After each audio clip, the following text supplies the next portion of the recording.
wake up the whole world. Now is the high time to awake out of sleep. Today I'm going to show you the seed of the new world order and also the mark of the beast that they already have. All they have to do is enforcing their law. The whole thing is tied with religion. That's why Revelation chapter 13 verse 17, the Bible says no one can buy or sell. Notice. It's a great honor for me. Thank you so much. Friends, I'm going to give you a little history and then I will tell you the power behind the scene, the new world order. Constantine was the one who united the church and stayed together. Notice, during dark ages, pagan Rome, when he marched them to Tiber River, they said they was baptized. So when they came to the church, they was idol statue worshippers. So when they brought their statues in Roman Catholic Church, they start naming them Christian name, Jupiter and all this thing. They call them Peter and Rosary and all this paganism that they brought to Roman Catholic Church. And some of the Christians they don't like, so they protest against. That's why they call them Protestants or Protestant. So they set up their Jesuit order during 1500. The reason they set their Jesuit order is to destroy the Christians that they protest against their paganism. They also infiltrate the state to control the whole world. They created Masons and now they got Skull and Bones, Illuminatis, all them secret societies, friends. They control the whole world. And what is Obama and all them powers, they all belongs to secret societies. I love everybody. I don't have a choice if I want to go to heaven, but I got to tell you the truth because the whole thing is tied with Bible. The church and state is going to unite in the last days and they will bring the mark of the beast that the Bible says. So notice.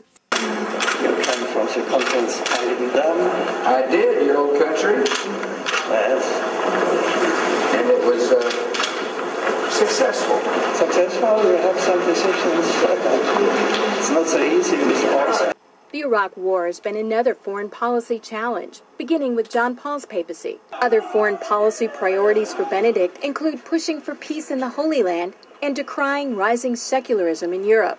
He's also been quietly working to establish relations, something that was not possible during the last papacy, largely because of John Paul's role in the fall of communism in Poland. The Chinese obviously didn't want John Paul II running around China doing the same thing. Pope Benedict is not that kind of a threat to China. Most of the time, in places around the world, Vatican diplomats work outside the spotlight, where experts say they often have an advantage. Some question how much government leaders of today truly listen to what the Pope has to say. And that, observers say, is a moral authority that can't be measured by economic strength or military divisions. A moral authority Benedict hopes to draw upon when meeting with U.S. officials and speaking before the United Nations. I'm Kim Lawton in Washington. Now we can see a new world coming into view. A world in which there is a very real prospect of a new world order. Pope Benedict XVI is calling for a new world financial order. A document entitled Charity and Truth was released just hours before the G8 summit. Friends, the Jesuit order, they also infiltrate every religion, especially Sunday churches. That's why Revelation chapter 17 called this power whore. Notice, the mother of harlot. Jesus Christ is the one who died for the whole world and he's drawn everybody to himself. But this power, they don't want you to go to Jesus Christ. They want you to go to them and confess your sin to them.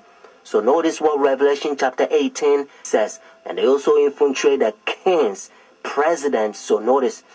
And he cried mightily with a strong voice, saying, Babylon the great is fallen and is fallen, and is become the habitation of devils, and the whore of every foul spirit, and the cage of every unclean and hateful bird. For all nations have drunk of the wine of her fornications. And notice, and the kings of the earth have committed fornication with her. Friends, now I'm going to tell you their mark. Notice this power, the mark of the beast.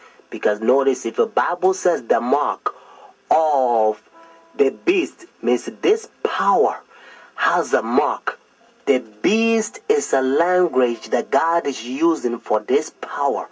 And they themselves, they says in their own book, the book of Catechism, the old version, notice, they says Sunday worship is their mark of authority.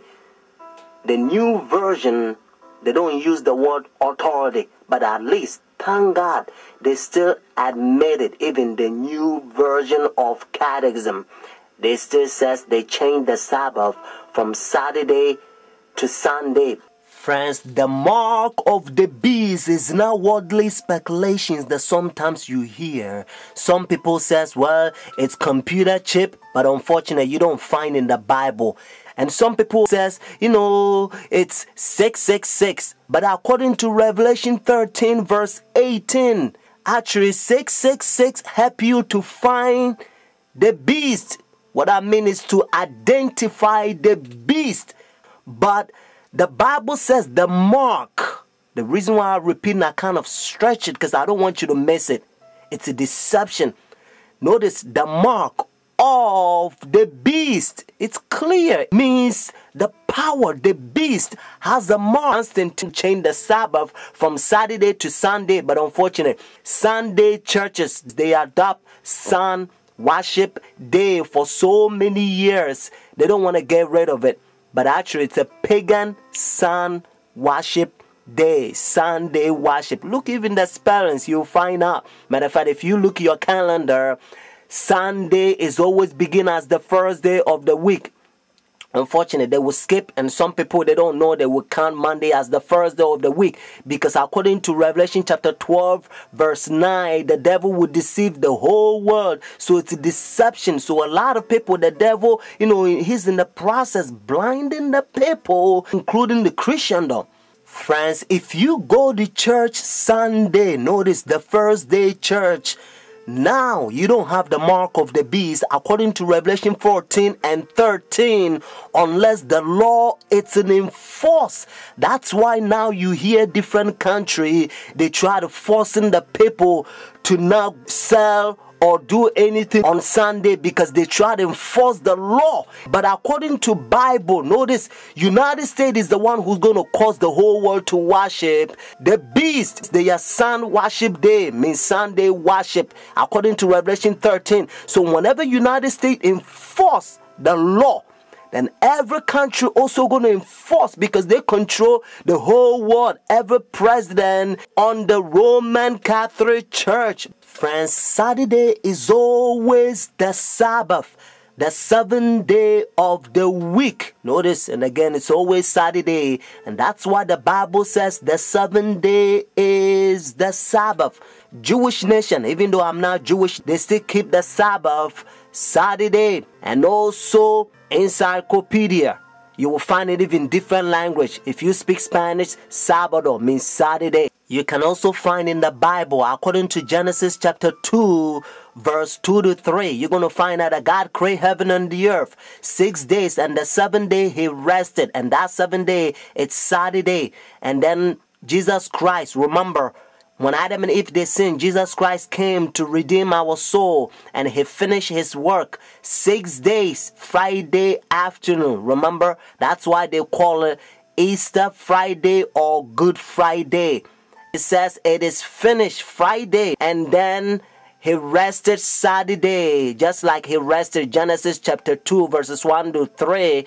And Sunday, the early day in the morning, you will find in the book of Luke chapter 24 verses 1 to 3. You will also find in Luke chapter 23 verses 50 to 56. The 7th day is always Saturday until Constantine 321. He changed it from Saturday to his own pagan sun creation worship day. The devil behind the scene. You are about to see the power God is going to fill us with his outpouring, just like he did it for the first century, the apostle church. And then we're going to go forward and preach the loud cry. The third angel's message, we're going to protest against their pagan sun worship day, means their Sunday worship.